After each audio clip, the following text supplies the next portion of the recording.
agradecido porque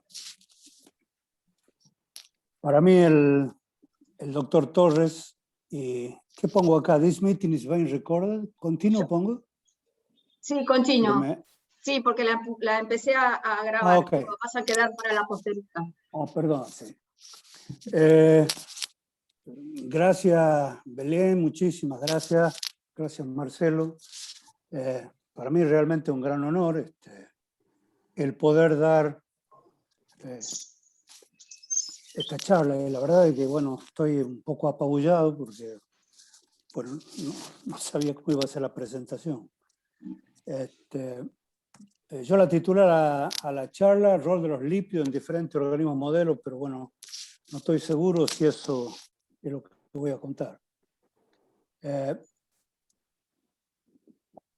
Hoy no me deja pasar. ¿Por qué?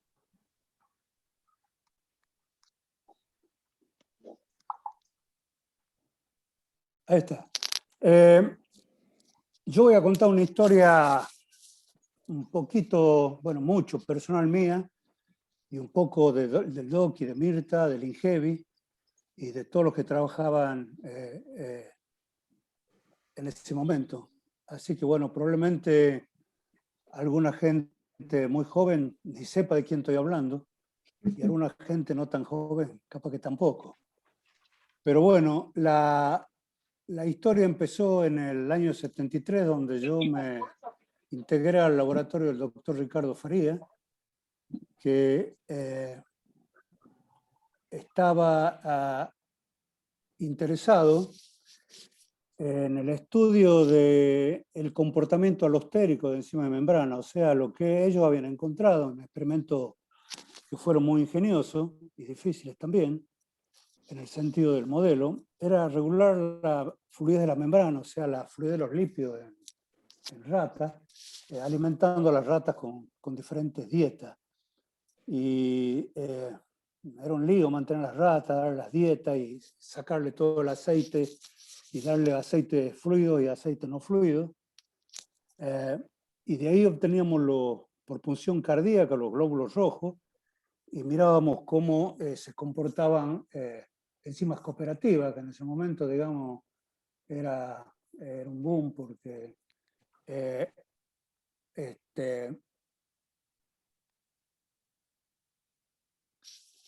Jacques Monod, recientemente había publicado los trabajos sobre la transición alostérica. O sea, era una cosa muy interesante y novedosa. Bueno, me falta una diapositiva. Espero que no pase eso en otra. Pero luego yo me integré al laboratorio de Farías, estudiando la acción de hormonas tiroideas sobre la membrana de los glóbulos rojos, con la expectativa de que cambie la cooperatividad de las enzimas de membrana, porque esos cambios en cooperatividad reflejaban un cambio en la estructura de la proteína. Bueno, me falta la diapositiva que viene, pero en el año 77 yo he publicado un trabajo sobre la acción de las hormonas tiroideas primer trabajo, en glóbulos rojos. Y lo que veíamos era de que la interacción de las hormonas tiroideas con la membrana de los glóbulos rojos llevaba al cambio en el comportamiento alostérico de las enzimas de membrana. Entonces, luego de eso, queríamos probar si las hormonas tiroideas hacían algo más. Y como dijo Marcelo, en esa época florecían los receptores de hormonas, el acoplamiento entre la hormona y la adenilciclasa y los receptores hormonales, que la mayoría de la membrana. Entonces, con Faría, decidimos de que teníamos que buscar algún efecto más de las hormonas tiroideas.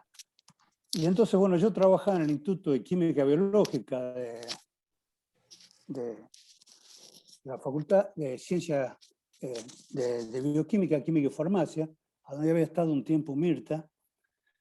Y Mirta había mandado de regalo una tesis, que era, me acuerdo, un libro bien verde, grandote, y el título de la tesis era Adenlato ciclasa en Neurospora crassa, aislamiento, purificación, propiedad y regulación. Entonces yo le dije a Faría, mire, acá hay gente que está trabajando en la adenilciclasa, que tiene que ver con todas las hormonas, con el efecto de las hormonas, y si era posible ir al laboratorio del doctor Torres, que era el director del laboratorio, y de Mirta, y hacer una estadía para mirar si las hormonas tiroideas tenían algún efecto en la adenlatociclasa de glóbulos rojos. Entonces, Farías lo llamó por teléfono al doctor Torres, Héctor Torres, el doc, que en esa época tenía esta pinta, me acuerdo. He buscado muchas fotos, pero esta es la más parecida, creo que me acuerdo. Lo recuerdo de esta manera.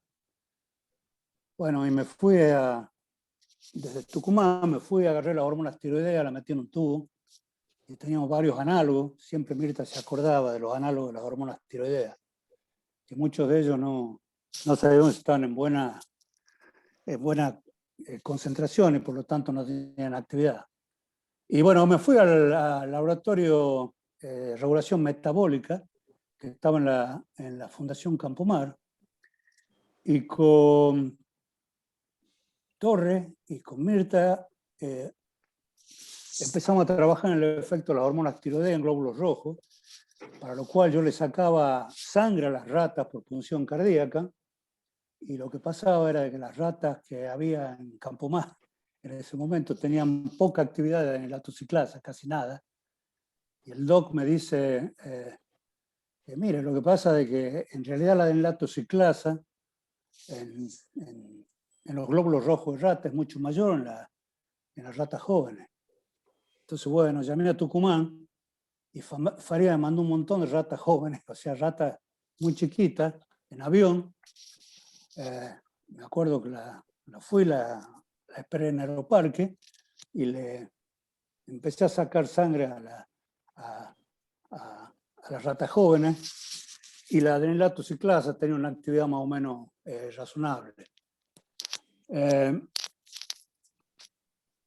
Bueno, cuando le pusimos la hormona tiroidea no veíamos ningún efecto. Entonces, el doc y Mirta me sugirieron pasar a una adenilciclasa de testículos, que era una adenilciclasa soluble, o sea que no estaba en membrana. Y me acuerdo que Charrot estaba trabajando con testículos también, entonces él nos daba, ellos se quedaban con el pele y nosotros utilizamos el sobradante donde estaba la adenilciclasa. Y así de eso procesaba un montón de ratas, que yo lo admiraba al doc porque el doc era realmente hábil para matar ratas. Agarraba la cola, la revolveaba, le daba en la cabeza y le cortaba la cabeza. Yo les pedía que no le corte la cabeza si le sacaba sangre, ¿no? Cuando estaba haciendo los eritrocitos, pero cuando había que sacar los testículos estaba muy bien. El asunto que me enseñó, digamos, cómo matar ratas, cómo sacar los testículos. Y entonces, bueno, en ese momento me acuerdo que llegó Alberto Combre al laboratorio, que tenía 23 años en ese momento, y acababa de llegar, me acuerdo, llegó el primer día, preguntando si podía trabajar en el laboratorio del doc, y el doc le dijo, bueno, empecemos, y le pidió una beca de la Bolsa de Comercio. Alberto no se acuerda de que tuvo una beca de comercio, yo sí me acuerdo. Y empezamos a trabajar, y bueno, Mirta pudo demostrar, acá participo en este trabajo, yo lo que hacía era sintetizar la ATP-alfa, que el doc me había enseñado cómo sintetizarlo, que era realmente una tarea difícil, se trabajaba un montón de radioactividad de fósforo 32, y el doc se tomó el trabajo no se tomó el trabajo, me enseñó con muy bien la técnica y al final yo era el que sintetizaba el ATP alfa. Y también le enumeraba los tubos a Mirta, que tenía que medir la actividad. Y siempre me acuerdo que los tubos tenían que estar numerados 2,5, 5 y 10, que eran los tiempos en que medía la deniciclasa. Bueno, encontraron de que la adenilatociclasa se inhibía en los testículos de ratas y dio lugar a una publicación. Esto fue en el año 81, yo le estoy hablando del año 77. Y después de eso quisimos ver si había unión, si había un receptor en testículos de rata que era capaz de pegar la triiodotironina, que es una hormona que tiene 3 yodos, y con el DOC nos inventamos una técnica para medir binding en una proteína soluble de T3, que era directamente armar unas colinas muy chiquititas de cefadé, entonces agregar la hormona radioactiva al sobrante testículo de rata, y el hilo y las hormonas tiroideas se quedaban retenidas en la columna y le llamamos la radioactividad. Bueno, finalmente este binding resultó cierto, había un receptor putativo, y gran parte de este trabajo fue parte del trabajo de la tesis de Alberto, que siguió utilizando las columnitas de cefadés que ya había armado, y con eso creo que escribió parte de su tesis. Pero realmente me acuerdo de que fueron tiempos muy divertidos.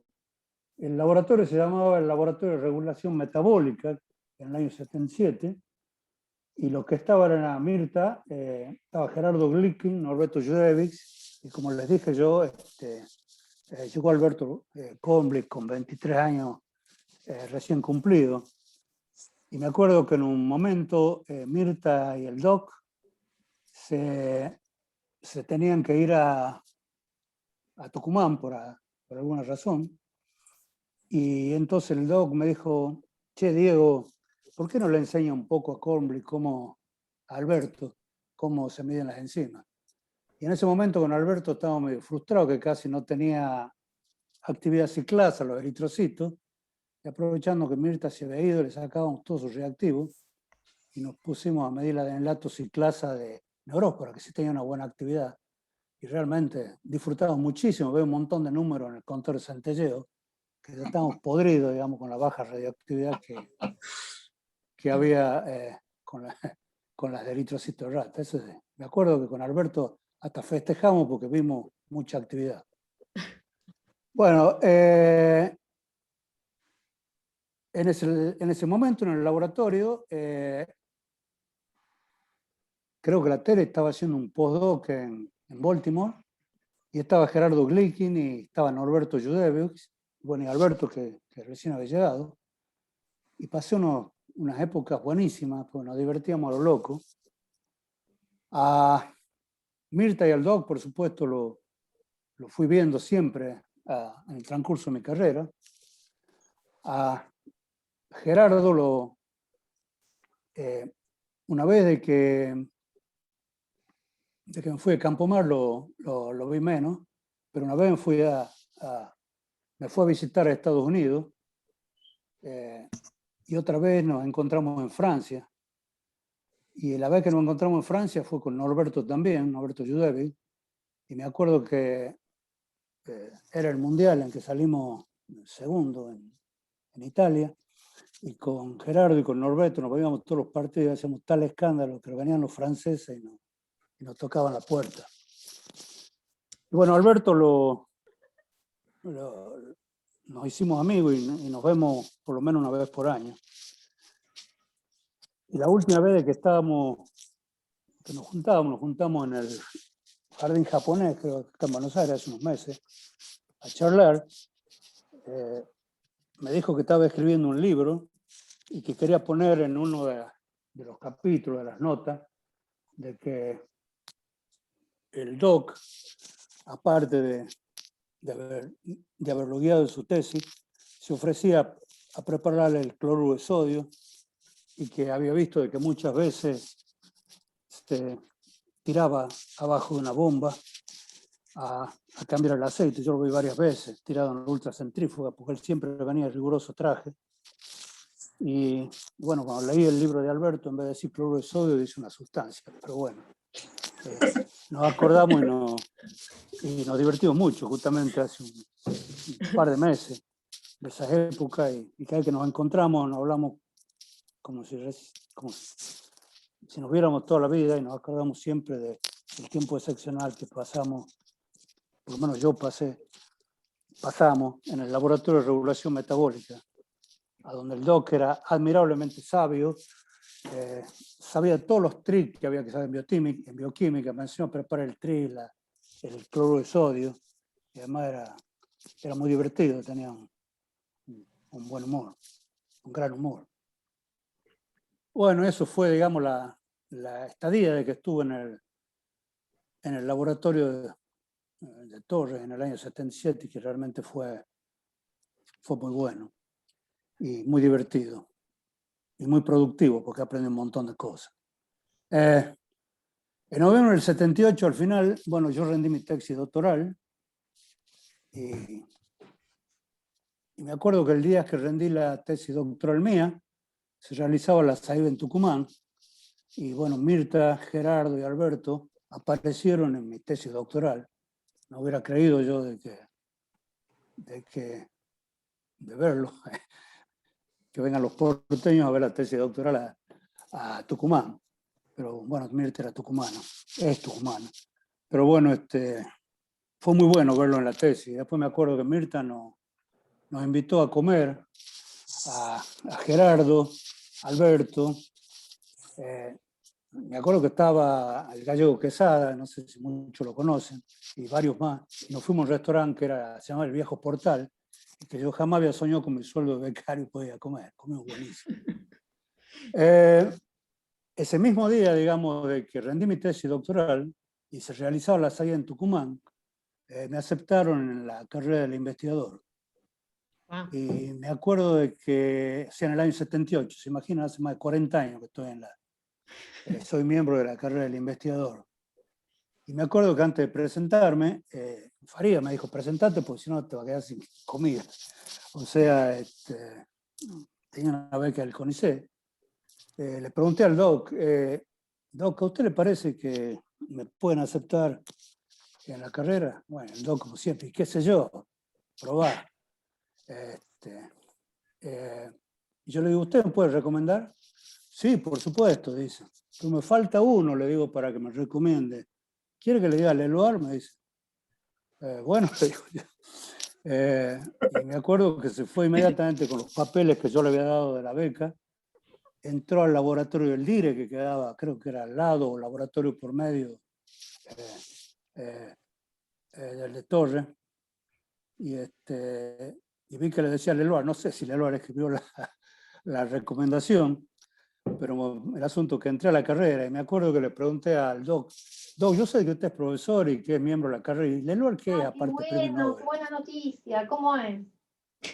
Y me dijo, ponga que es director del Instituto de Investigaciones Bioquímicas Fundación Compamar. Bueno, una serie de sorpresas todo el mismo día. Después de eso,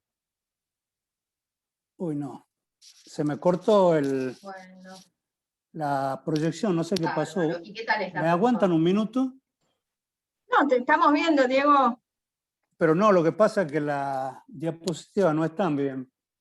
Ah, no, sí están bien. El que no está bien soy yo. Bueno. Hay alguien que tiene Pero el lo que pasa es micrófono que son abierto demasiadas también. emociones. Sí. Y lo que quería contar es que teníamos una foto muy linda de la SAID del año 78, a donde estábamos Alberto y Gerardo escuchando una de las charlas. Y yo sabía que Faría tenía una foto que estaba buenísima. Y le digo a Faría es mi director de tesis. No estoy... Ahí abajo podés cliquear para ponerlo en modo presentación. Ah, ¿no está en modo presentación? No. No. Abajo, mira el Diego abajo. ¿Lo ves? No, dice, you are share screen, dice. ¿Dónde? New share, ¿será? No, estás compartiendo. Si no, prueba a poner F5. Con F5 tendría que compartirte también. Pero está compartiendo, tiene Ahí que... está. Ahí está, ahí está. Ahí Ahí está. está. Bueno, y entonces yo sabía que Farías tenía una foto, porque la había visto. Perdón, para los más jóvenes y para los más viejos que no lo conocen, este es el doctor Farías, que fue mi director de tesis, soy yo, y esto fue que nos encontramos en Córdoba, en la Academia Nacional de Ciencias hace un tiempo. Y entonces le dije a Farías, no me pasa ahora el PowerPoint. No sé por qué no me pasa el PowerPoint. Mirá abajo de la pantalla, abajo a la izquierda, si movés el cursor no, ahora no. Ahí, ¿lo ves? ¿Qué? ¿A dónde? Abajo a la izquierda, ¿no ves que tenés como una flechita? Más para la izquierda. No me aparece a mí. Si no, Diego, apretá botón derecho y te va a aparecer siguiente. Y ahí cliquea. Ahí va. Entonces le escribí a Farías, que me dijo que estaba en Tafí del Valle,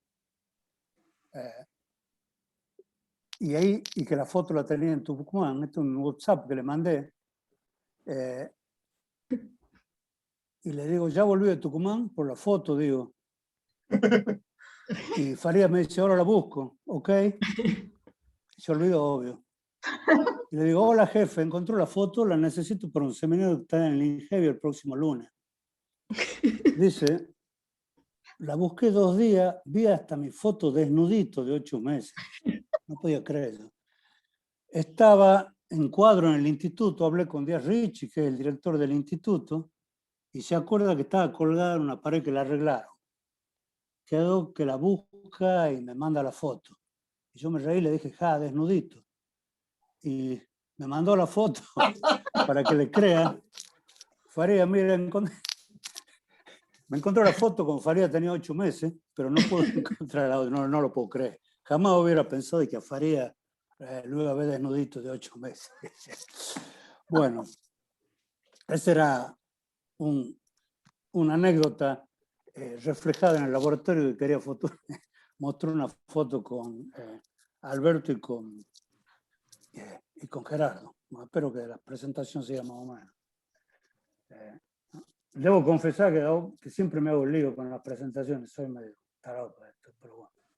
Entonces, de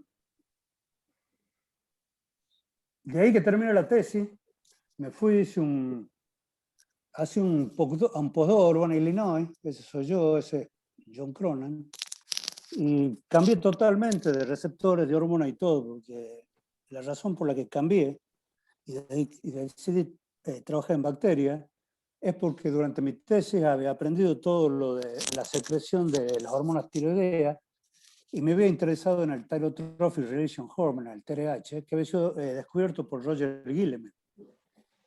Y bueno, me acuerdo que le había escrito a Roger Guillemin y me aceptó. Y le dije al doc, ¿qué tal es Roger Guillemin? Y el premio Nobel, Diego. Como siempre, así yo haciendo preguntas tontas. Pero bueno, finalmente no me aceptó y me dio tanta bronca que bueno, dediqué que trabajar,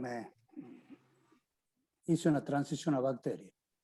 Y ahí en bacterias aprendí de lípidos en bacterias y estudié, digamos, la regulación, sobre todo en Escherichia coli. Y bueno, cuando volví a la Argentina, trabajé en otro modelo bacteriano que se llama Bacillus subtilis, que encontré cosas más interesantes que en coli. Pero bueno, en el año 83 volví a Tucumán. Esta es una foto de Tucumán. Hugo Gramajo fue mi primer becario, ahora investigador superior del CONICET. Y armé un laboratorio que era bastante primitivo, tenía pipetas y para preparar los medios de cultivo, pero no tenía nada para hacer geles. y agarosa, menos enzima de restricción. Entonces, en el año 83, el DOC ya había fundado en el INGEBI el Instituto de Ingeniería Genética y Biología, el INGEBI, y le dije, Doc, no puedo trabajar, no puedo ni ver los geles. Entonces dice, bueno, Diego, así hablaba más o menos él, si me acuerdo. En esa época me empezó a tratar de che, ya no me trató más de usted, no sé por qué, pero me lo acuerdo bien. Y me dice, yo le voy a mandar un vidrio de que deja pasar la luz ultravioleta, le voy a mandar, ya me trataba de che, bueno. Las lámparas de luz ultravioleta y la reactancia. Y con eso te puedes armar un aparato. Bueno, me mandó todo eso, pero no de cualquier manera, sino que se los dio a la madre de Mirta, que venía de Buenos Aires e iba a Tucumán, y la fui a esperar al aeropuerto y me trajo la reactancia, con lo cual armamos un aparato que era feísimo y todos se reían, pero bueno, podíamos ver los geles. Y me faltaba la enzima de restricción que también me la regaló el DOC. Y aquí en el escritorio mío, donde estoy hablando, tengo la foto del primer gel que hice gracias a un transiluminador y enzima de restricción que me regaló el DOC. El DOC que fue fundamental para que empecemos a trabajar. Y esta foto la hice metiéndome en un cuartito que había en un salón de actos que estaba cerca del instituto, que era lo único oscuro que había por ahí, y la sacaba con mi máquina personal. Pero bueno, ahí empezamos a trabajar. Empecé a trabajar en ese momento solo en Tucumán. Eso era tipo año 83. Y esto es una foto que le saqué a una computadora que, esta es mi computadora, perdón, y la foto se la saqué a Faustino Señariz, que hace poco, hace una semana, se incorporó a la Academia de Ciencias y contó de que coordinado por el INGEBI se desarrolló una capacitación en biotecnología de alcance nacional y que Tucumán participó con el curso de microbiología superior. En realidad el INGEBI había organizado este curso que fue espectacular, a mi criterio, porque la idea era de que muchos chicos, antes de que empiecen a realizar su tesis doctoral, tenían un entrenamiento por diferentes lugares del país. Y uno de los lugares a que cayeron en el diciembre del 83, que yo recién había recibido el aparato que me mandó el DOC para CGL, que Faustino Señeri, que era el director del curso, me pidió si podía dictar una parte genética. Yo aprendí bastante genética en Estados Unidos, poco de lípido, pero bastante genética. Y bueno, como Señeri decía, de estas capacitaciones salieron los primeros profesionales que desarrollaron la nueva disciplina de biología molecular en biotecnología y desarrollaron microbiología ambiental en el país. O sea, de que, bueno, fue realmente espectacular el curso que organizó el DOC.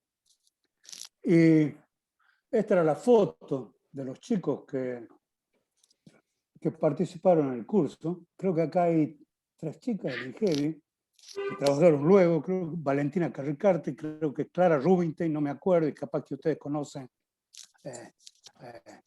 a alguien más de lo que está ahí. Bueno, todos esos pararon a Tucumán, estudiaron la materia de microbiología y yo les di unas clases de genética recién vuelto de Estados Unidos. Y esta es una reunión, digamos, donde estaba Señeri y todos los alumnos eran Alberto Rosa, que en esa época tenía 22, 23 años, que era súper brillante, y también Ricardo Movinone, que era muy brillante también. Ricardo terminó finalmente haciendo la tesis en Rosario, y Alberto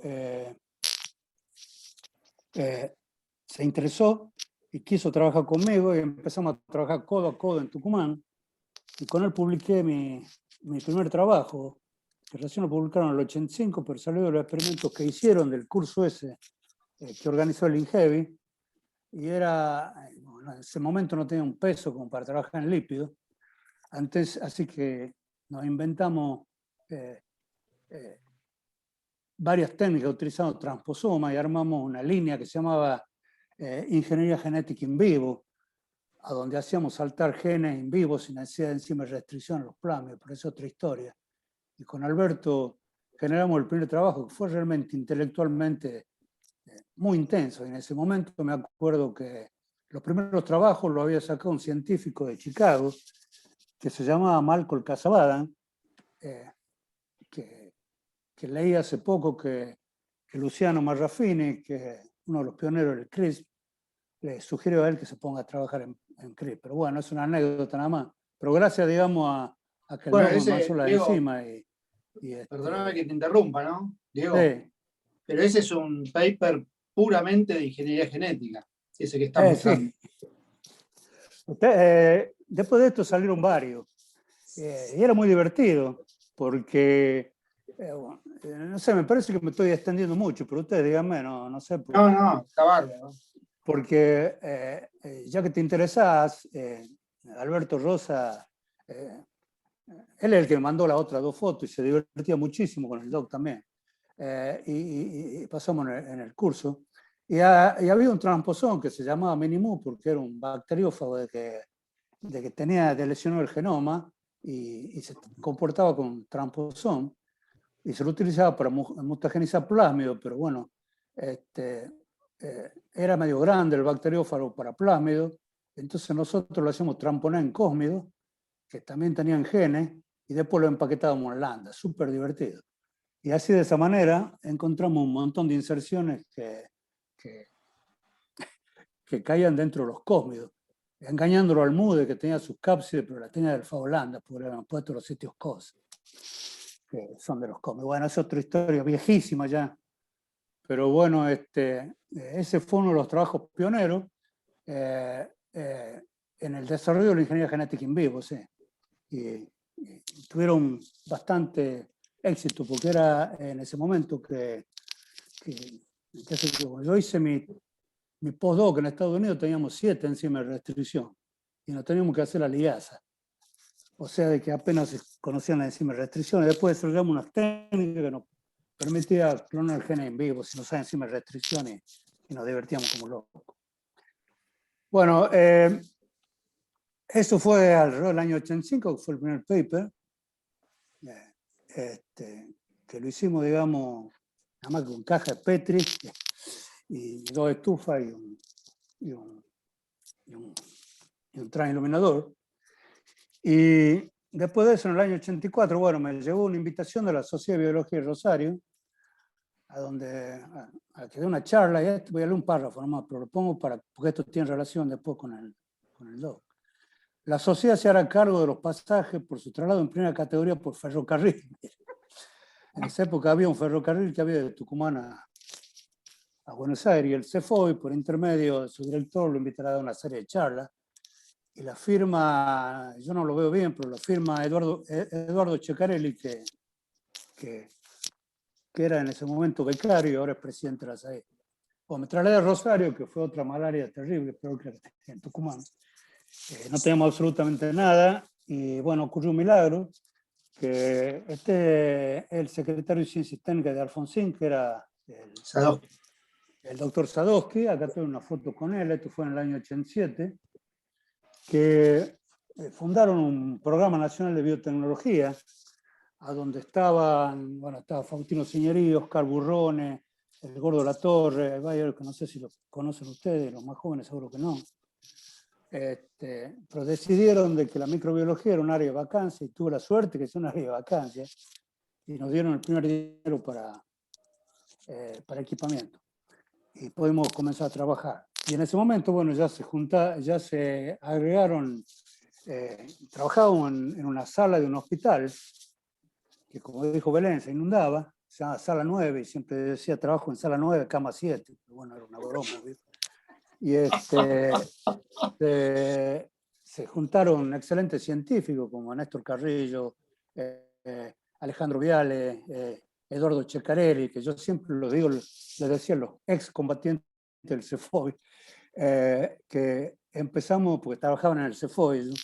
Y que empezamos a armar un grupo y después se juntaron más gente, pero realmente no teníamos ni teléfono. Y bueno, empecé yo con una carpetita a ir al CONICET a ver si alguien nos reconocía como algo, porque yo veía que la mayor cantidad de científicos buenos estaban en el instituto, nosotros no estábamos en nada. Y entonces el DOC en el año 95 me sugirió, ¿por qué no se presentan un programa? Y el DOC estaba en el directorio del CONICET y presentamos la solicitud de hacer un programa y nos mandaron una comisión para que mire si éramos más o menos idóneos. Y la comisión dijo que éramos geniales, pero que el espacio físico era horrible. Y bueno, se creó el programa multidisciplinario de biología experimental al que le pusimos ProMovie. Y esto realmente es un agradecimiento eterno que le tenemos al DOC por habernos sugerido de que nos presentamos al programa y que, bueno, esta es la carta, la firma de Nicola, que era el vicepresidente primero del CONICET. Y bueno, como programa empezamos a tratar de buscar el espacio físico y finalmente pudimos inaugurar en el 2011 el edificio del CONICET. Lo inauguró Marta Rovira y en el directorio estaban Mirta y Faría, y recuerdo que fueron a la inauguración. Diego, ¿cuántos años después fue eso? O sea, ¿cuántos años llevó? Desde 1995 al 2011. 6 años. No sé cuántos años. 16 años. Claro, Wow. son 16 años. En realidad, digamos, nosotros no entramos al plan de edificio que había armado Barañao y que armaron Checato. Entonces, como no entramos, el CONICET lo financió totalmente, casi totalmente al edificio ese. Y me acuerdo de que, bueno, fuimos, la broma cuando nos reuníamos en Howard Hughes, de todo era ahí, Diego, ¿para cuándo va a estar el instituto? Porque yo siempre hablaba del instituto, que íbamos a construir todo, y che, el instituto. Por suerte se hizo en 2011. Bueno, yo no sé si me estoy extendiendo, yo quería hablar de ciencias también, pero bueno, dígame cuando tengo que parar, no sé. No, todo esto es ciencia, digo también. Estas son Bueno, las- no, pero experimento. las fundaciones de la ciencia.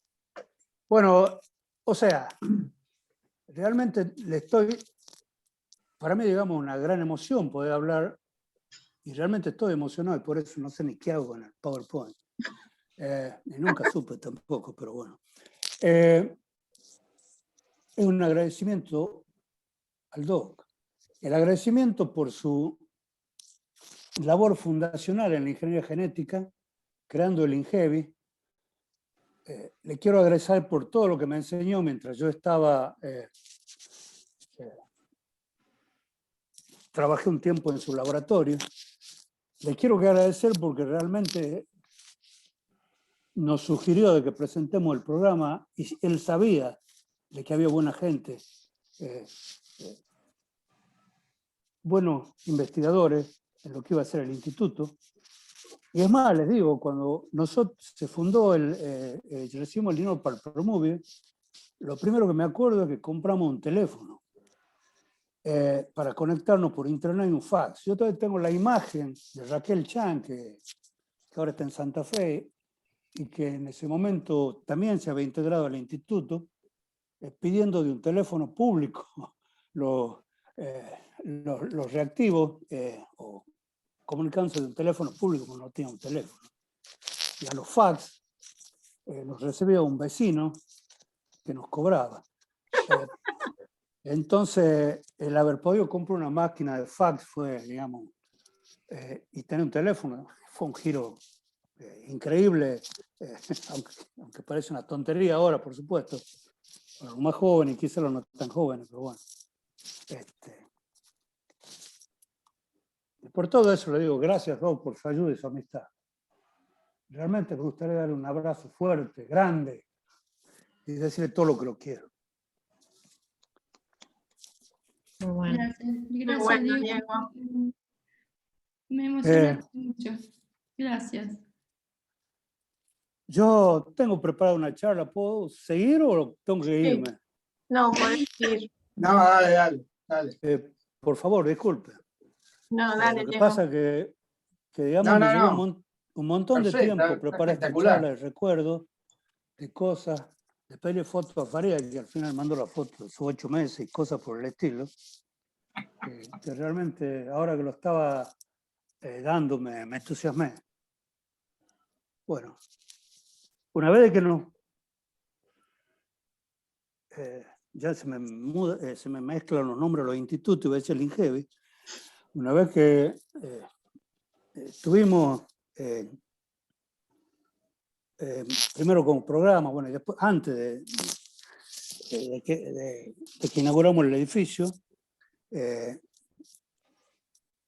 bueno, trabajamos, digamos, seguimos trabajando en el subsuelo de la universidad, de la facultad, ya primero como programa y después como instituto, y trabajamos en microbiología, donde hicimos contribuciones que son realmente interesantes en descubrir sensores. Acá descubrimos un sensor de que se regula por la fluidez de la membrana, y que es una membrana de que recibe señales de la membrana y regula la transcripción de un gen que modifica los lípidos. Y también descubrimos por qué las bacterias no son ni gordas ni flacas, que parece un título gracioso, pero nadie sabía cómo, porque siempre es el lípido, y descubrimos un factor transcripcional que regula la transcripción de las enzimas del lípido en respuesta a un metabolito, que es el malonil-CoA, que es el primer intermediario en la síntesis del lípido. Cuando hay poco malonil-CoA, el malonil no se une y actúa como un represor, y el malonil-CoA cuando se une deja de reprimir y se sintetiza la síntesis del lípido. Y cuando para, digamos, vuelve a actuar como represor. O sea, este fue un hallazgo realmente interesante, que tuve la suerte de contarlo en la primera charla que presentó la SAID en homenaje a Héctor Torres, que fue en una PAMB en Chile. Y bueno, y aparte de ser un descubrimiento interesante, este es el primer sensor de malonil-CoA que se descubrió. Lo utiliza, aparte de ser un fenómeno que le interesa mucho a los microbiólogos, se utiliza mucho como sensor de malonil-CoA en varios tejidos. Una vez le dije yo a Marcelo que estaría buenísimo ponerlo a esto en un cerebro de rata. Sé que el malonil-CoA regula el apetito en la rata, y mira, pero bueno, esa es otra historia. El asunto es que en todo estos estudios en microbiología lo resolvimos ¿no?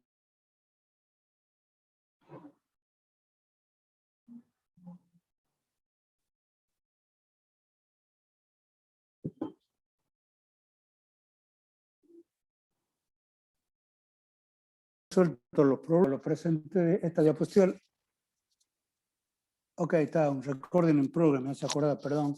No, Creía que me estaba insultando alguien. me cayó el internet y me sacó y ahora volví y se ve que por eso se me pareció eso. No sabía que me iba a extender tanto, perdón, disculpa. Y entonces, esto lo di en un simposio de von Humboldt, de la Fundación von Humboldt, que me dio el premio Humboldt para ir al Instituto Max Planck, donde pasé un año en Dresden, esta es una foto de Dresden, y me fui al Instituto de Biología Celular y Genética que está en Dresden. Ahí aprendí y me puse a trabajar en un organismo multicelular, que es el CIELA. ¿Cuánto tiempo me queda? Malena, en serio, decime. Y media Ya hora, expiré, dale. ¿no? Pero bueno. Seguí, Diego. Bueno, Bueno, en C. elegans, que muchos conocer, pero que es un organismo multicelular, o sea, me fui de una célula, un montón de células, me da un lío bárbaro. Donde análisis bioinformáticos sugieren que el 80% de los genes son homólogos a humanos y hay varias enfermedades humanas.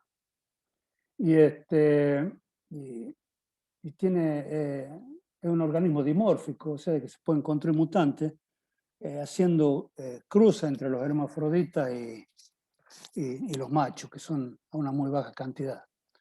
Y una de las cosas que me interesó del gusano en Alemania es de que los gusanos necesitan una fuente exógena de colesterol.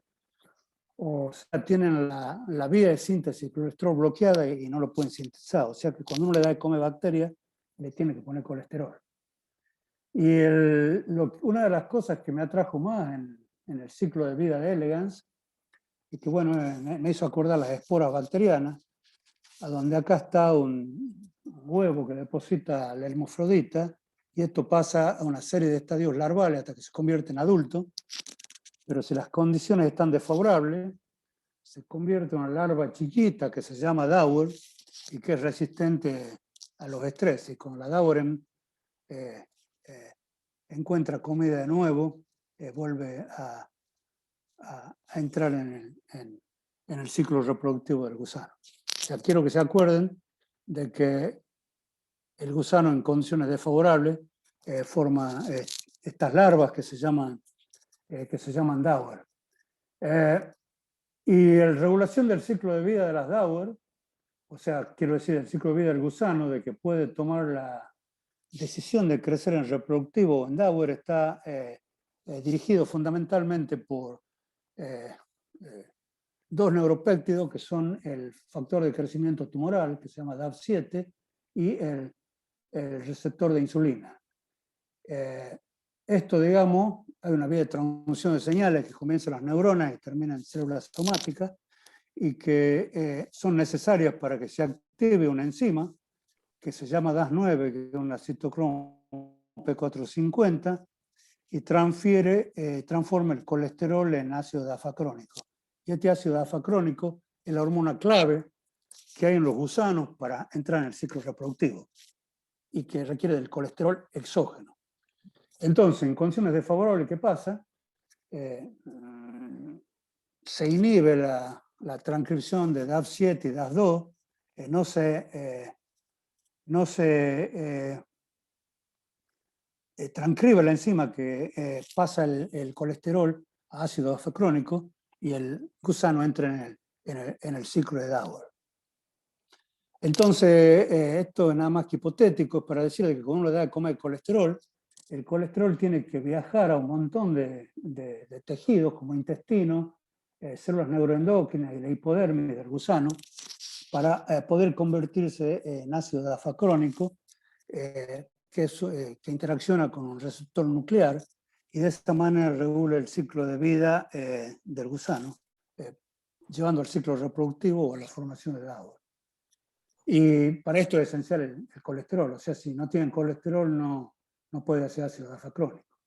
O sea, esto es lo que pasa, cómo actúa el colesterol, esto ya mirándolo en la lupa y trabajando con caja de Petri.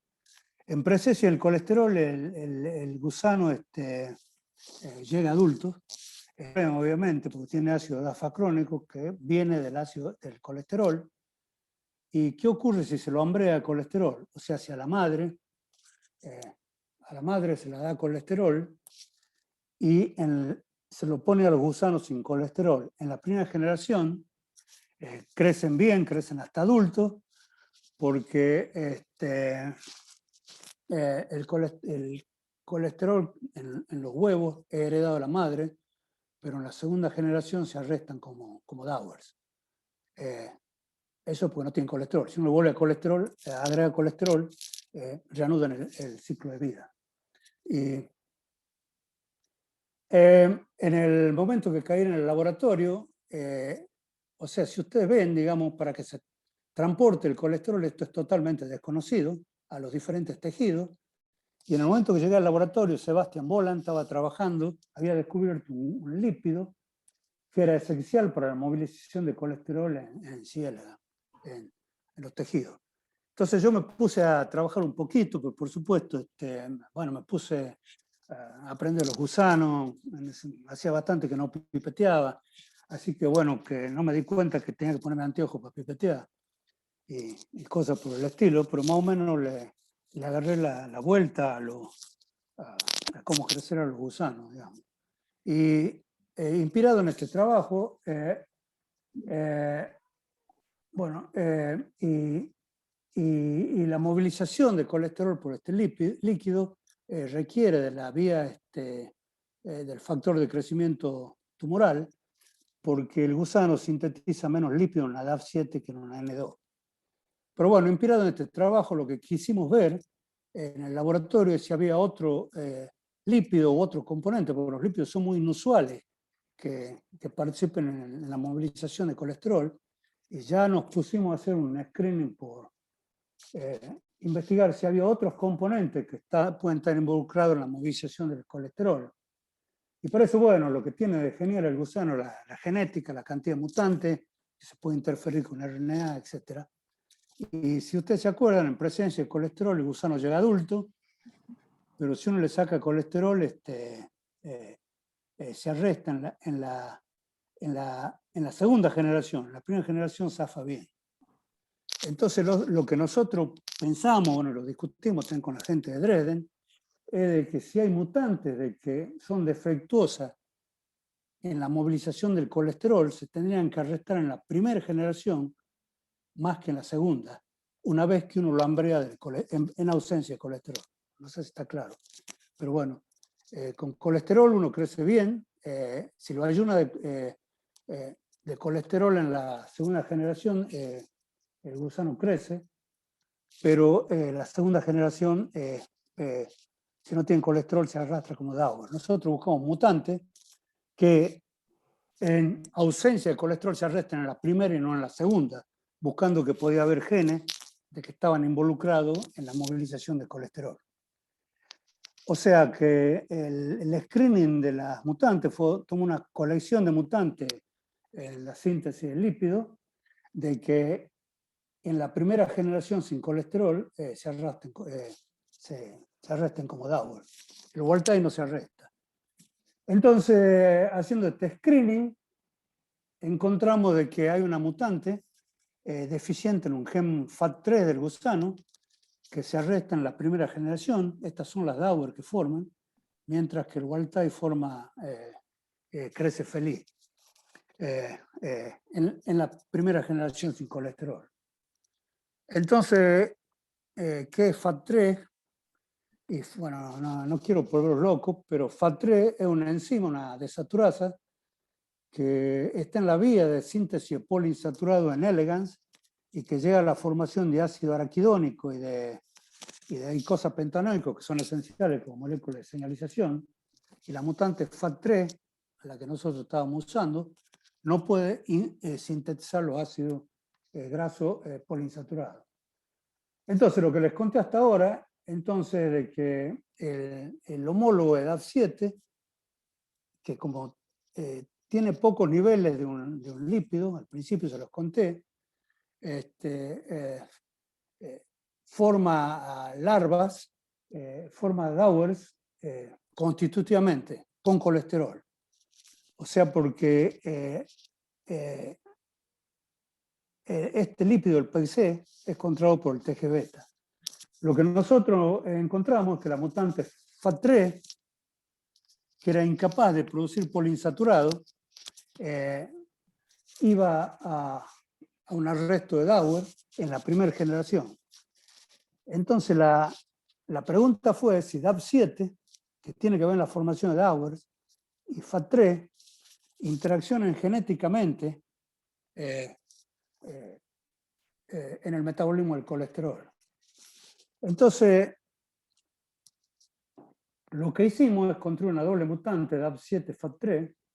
Espero que no se pierdan, por Dios, lo que pasa es que estoy medio apurado ya. Pero el N2, el gusano wild type, crece bien en la primera en la primera generación es sin colesterol, y por supuesto el colesterol crece bien, pero sin embargo la FAT3, que era la mutante deficiente en poliinsaturado, forma Dauers en la primera generación, cosa que no hace la wild type. Y cuando cruzamos las mutantes, DAF7 y FAT3, forman un 80% de Dauers, mientras que la DAF7 y la FAT3 por sí solas forman mucho menos. Y esto nos decía de que estas dos mutantes, FAT3 y DAF7, que es el factor de crecimiento tumoral, están involucrados en la vía de movilización del colesterol, y lo que miramos es de que la mutante se curaba si le aumentábamos el colesterol. Entonces, la pregunta era, ¿cuáles fueron los ácidos poliinsaturados que pueden ser responsables del arresto de Dauer aún en presencia de colesterol? O sea, tenía el colesterol normal, pero formaba un 80%. Y entonces lo que encontramos es de que los poliinsaturados podían ser moléculas señal, que se conocen como endocannabinoides, a donde uno de los endocannabinoides, primeros que se descubrió, los primeros endocannabinoides descubiertos, son moléculas derivadas, ¿no es cierto?, del ácido araquidónico, y esta es la anandamida, que fue el primer endocannabinoide descubierto, y en este trabajo, en C. elegans, descubrieron que otro cannabinoide que se llama EPA, que en vez de araquidónico tiene ahí cosas pentanoicos, también tenía efecto en la formación del agua. Entonces nosotros pensamos que quizás estas dos moléculas, que son los endocannabinoides putativos del gusano, pues no tiene... ¿Qué son los endocannabinoides estos, no es cierto? Son compuestos que sintetizamos normalmente nosotros y que sintetizan con el receptor de la marihuana, con el receptor cannabinoide, que son CB1 y CB2, que Marcelo debe saber mucho más, por supuesto, pero eso interacción en seres humanos. Los endocannabinoides más conocidos son la anandamida y el araquidinoidglicerol, pero el gusano no tiene homólogo al CB1 y CB2. Bueno, de todas maneras, digamos, lo que quisimos ver es si los endocannabinoides curaban exógeno, digamos, si uno le da de comer al gusano, curaba la deficiencia en el colesterol, y para eso primero vimos si el gusano tenía estas dos moléculas, y si las tiene. Esto es un HPLC masa, a donde vemos esto, sería en este caso el 2-araquidoglicerol.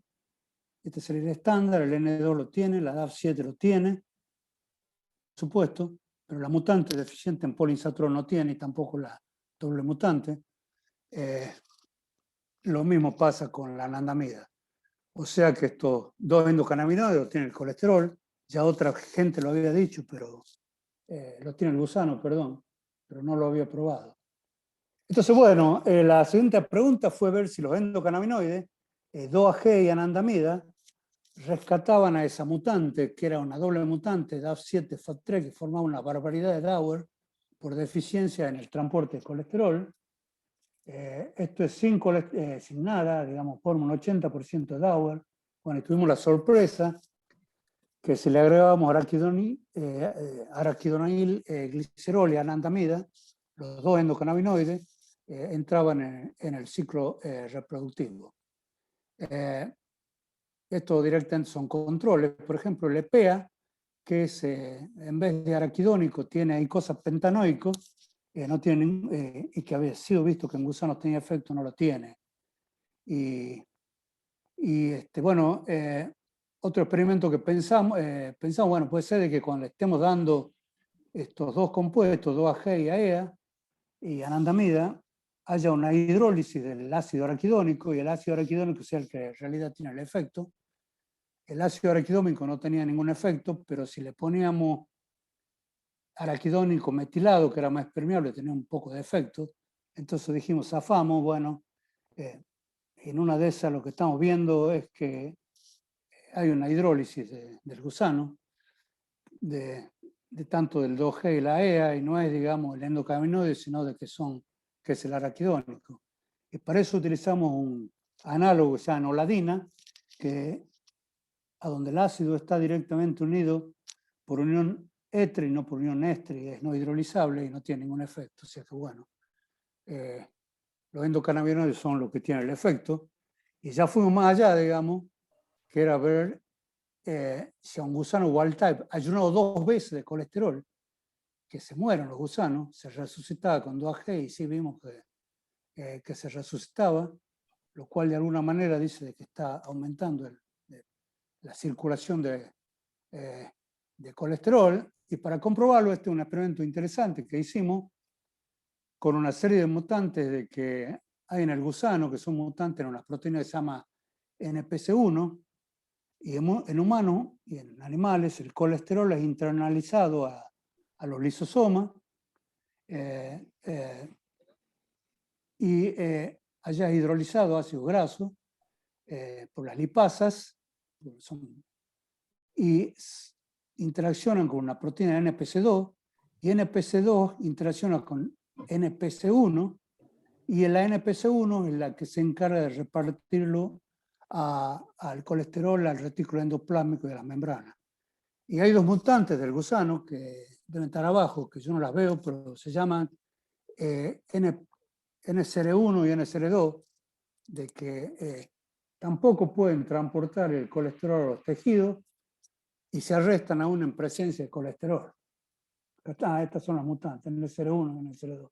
Perdón. Entonces lo que probamos es esta doble mutante, NCR1 y NCR2, que tienen la homóloga de la NPC1 humana, y lo que vimos que es verdad, se arrestan como Dauer, y la razón es porque no pueden repartir el colesterol que ingieren. Cuando le ponemos 2AG se rescata. Miren ustedes acá el efecto. Este es un gusano en presencia de colesterol, la mutante NCR1, NCR2, y se rescata con ácido araquidónico, perdón, con 2-araquidoglicerol, con uno de los endocannabinoides. Y como ven ustedes, digamos, el ácido dafacrónico, que es el producto del colesterol, es por supuesto mucho más efectivo. Pero bueno, esto nos dio la pauta de que esto realmente los endocannabinoides, y esto no se había dicho antes, es el que están involucrados en el metabolismo del colesterol. Después hicimos otros 2 controles que no lo voy a contar, pero esencialmente lo que pudimos probar, que tanto los endocannabinoides como el PEG-C, que era el lípido que encontraron en Alemania, funciona en la movilización del colesterol a una vía paralela, presumiblemente, que dan origen a la formación de ácido dafacrónico y entonces evitan la formación de Dauer. Entonces, esencialmente lo que vimos, ¿no es cierto?, es de que el adulto pasa por todos estos estadios, L1, L2, L3, L4. Si tiene la mutación en NPC, se queda arrestado como Dauer, porque no puede pasar el colesterol de los lisosomas a otro lado. Y si uno le pone endocannabinoides zafa, el gusano. Entonces la pregunta es si los endocannabinoides previenen de que se acumule el colesterol en los lisosomas de mutantes de células de mamíferos que son deficientes en NPC1, o sea, la proteína que nosotros encontramos en el gusano, y que si era así, digamos, cuando le agregábamos endocannabinoides, iban a prevenir la acumulación de colesterol. Para eso este experimento no lo podemos hacer acá, entonces entramos en colaboración con otra tucumana, que la conocí en un congreso y les conté los hallazgos anteriores, que se llama Elena Pose. Elena Pose de Chávez firma los trabajos. Creo que sí, Elena, no sé si es más de Chávez, pero bueno, Elena nos dijo, bueno, vénganse a Canadá y miramos esto. Y entonces lo que les vuelvo a recordar, de que si el colesterol entra en los endosomas, se hidrolizan los colesterol y de ahí, gracias a estas otras proteínas, se transporta al resto del organismo. Entonces lo que miramos con Elena, en realidad miramos, fue Gastón Press, que era un becario del CONICET, que ya terminó su tesis, y para eso trabajaron con con células CHO, en las cuales se le agregaba una RNA que silencia la proteína NPC1. Entonces ven de que acá el colesterol se reparte en la membrana plasmática y en los endosomas y en otras membranas intracelulares. Acá lo que vemos es de que cuando se silencia el RNA de la NPC1,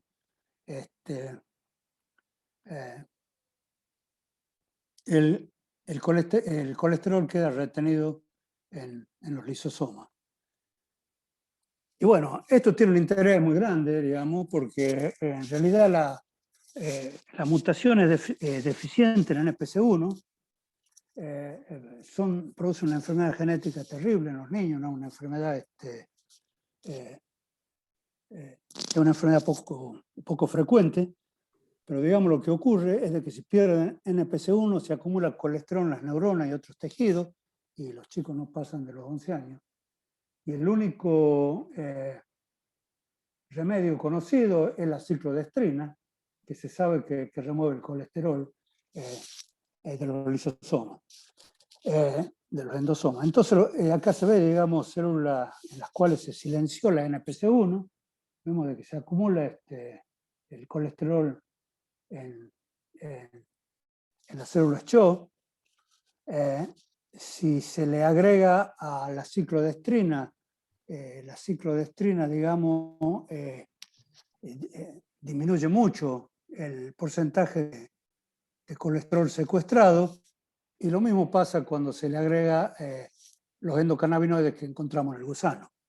O sea que este es un resultado muy preliminar, pero dice de que los endocannabinoides previenen el secuestro de colesterol en el compartimiento endolisosomal. Esto, digamos, fue hecho por microscopía de fluorescencia, y Gastón tenía el pasaje sacado y vino la pandemia para mirar esto mismo en un aparato que es de imágenes y citometría de flujo combinado. Perdón, las fotos anteriores mostraban de que el colesterol estaba teñido con un colorante filipina, y este aparato, digamos, permite mirar 10.000 células por segundo. Entonces, si eso daba, iba a ser muy importante, se iba a pasar a rata, y eventualmente Elena recibió un dinero de una empresa que comercializa cannabinoides, ¿no? Ya endocannabinoides en Canadá, donde el cannabis fue aprobado hace muchos años atrás, y hay muchos laboratorios que se dedican a la investigación en cannabis, pero bueno, la pandemia pudrió todo. Gastón se quedó con los pasajes en la mano porque ya estaban pagados, no pudo viajar, no pudimos hacer este experimento. Bueno, hizo su tesis doctoral, y bueno, y ahora se integró a una empresa, pero bueno, esperamos de que algún día podamos retomar la colaboración con Elena, ya de que si se dispone realmente de drogas, de que remuevan el colesterol de los lisosomas, podría ser una posible terapia para la enfermedad de Niemann-Pick. Acá hay varios pacientes de Niemann-Pick en la Argentina, y la única droga que reciben es la ciclodestrina, y en Estados Unidos un investigador un empresario que tiene 2 hijos Niemann-Pick,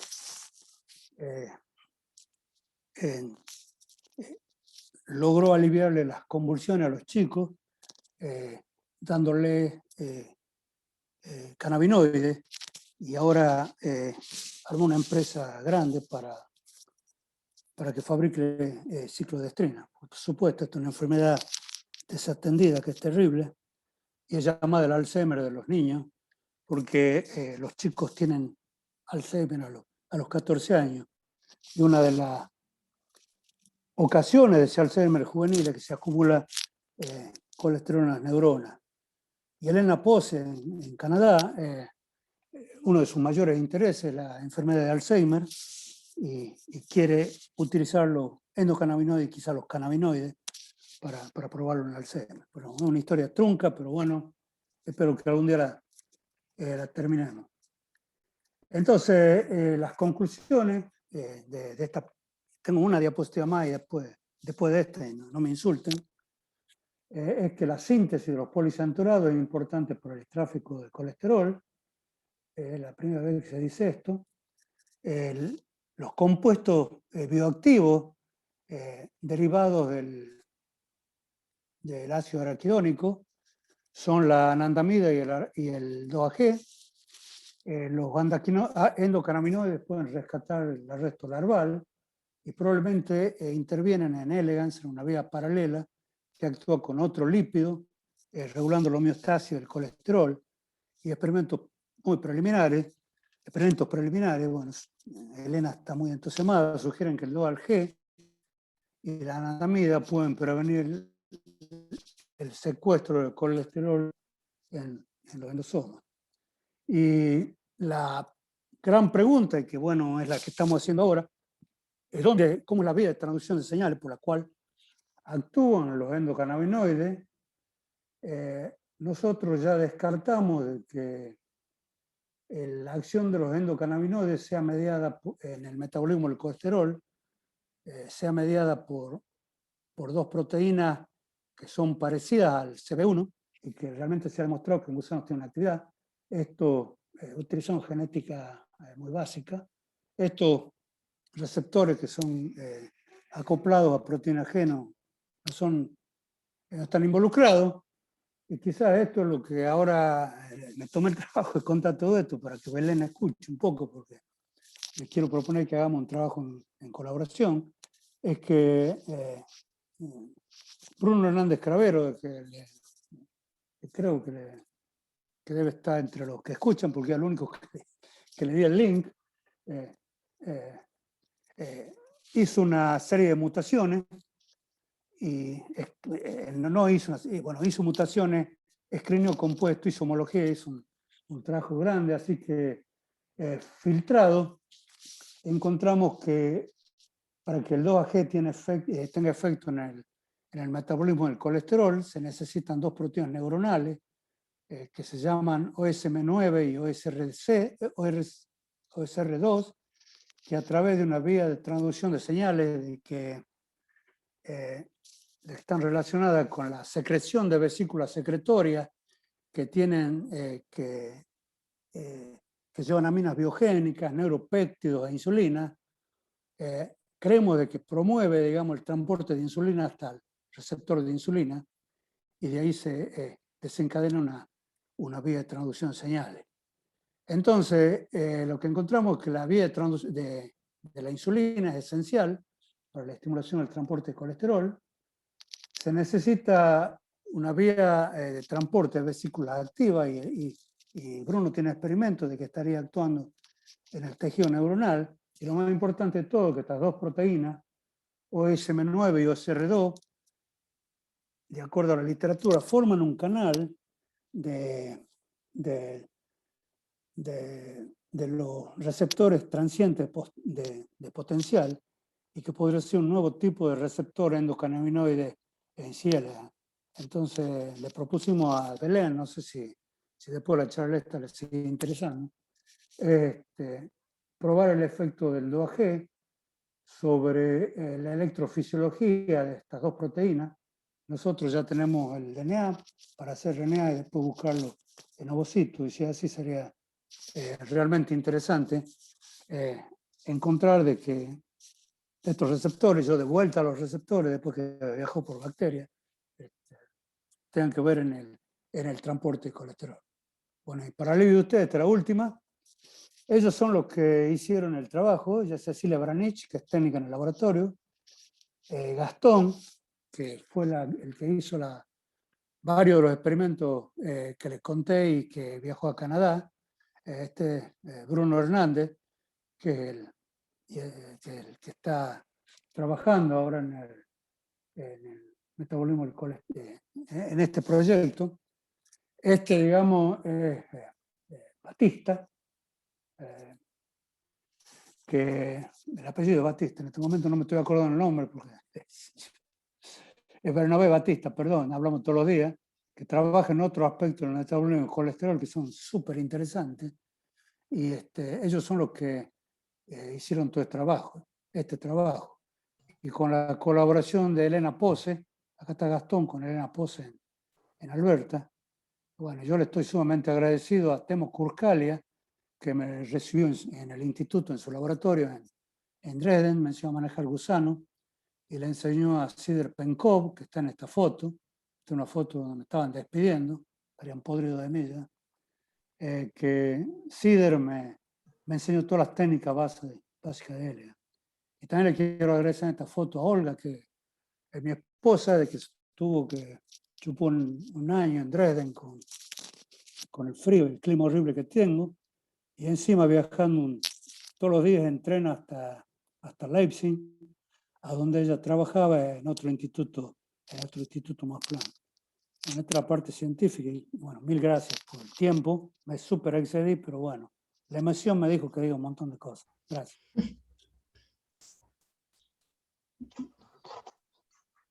Muy bueno, Diego. Muy bueno, Diego. Impresionante. Las dos Muy Esto es partes. lo que- Precioso. Ahí te está agradeciendo la tele con ese ruido. Ah, bueno, hola Tere, gracias. Discúlpeme que me fui a cualquier lado con el tiempo. Honestamente, siempre me fui el tiempo. Ya llegamos. Estoy investigando el excelente tiempo que pasé en el Super excedí, Tere, al final te conté a los silencié. tumos, pero bueno, eso es una de las cosas que Volver a hablar la tele. Tere, escribilo en el chat.